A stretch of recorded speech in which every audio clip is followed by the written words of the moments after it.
கர்த்தருக்கு ஸ்தோத்திரம். இன்றைய நற்செய்தி, தேவனுடைய நியாயப்பிரமாணம் அனைத்தும் நிறைவேறும். மத்திய சுவிசேஷம் 5வது அதிகாரம் 18வது வசனத்தில் பார்க்கலாம். வானமும் பூமியும் ஒழிந்து போனாலும் நியாயப்பிரமாணத்தில் உள்ளதெல்லாம் நிறைவேறும் அளவும் அதில் ஒரு சிறு எழுத்தாகிலும் ஒரு எழுத்தின் உறுப்பாகிலும் ஒளிந்து போகாது என்று மெய்யாவே உங்களுக்கு சொல்லுகிறேன்னு கர்த்தராகிய இயேசு கிறிஸ்து சொன்னாங்க. நம்ம பார்க்குற இந்த வானம், இது வரைக்கும் யாராலையும் வானத்தை எட்ட முடியல இல்லையா?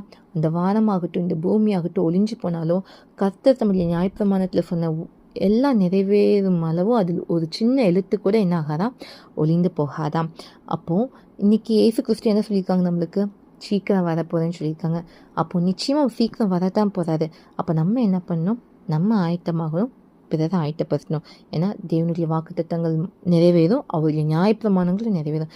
அதனால் அவருடைய சித்தத்துக்கு ஒப்பு கொடுத்து பரலோக ராஜ்யத்தை சுதந்திரிக்கும்படி நம்ம அர்ப்பணித்து வாழ்வோம். தேவனுக்கு மட்டுமே மகிழ்ந்தாகட்டும்.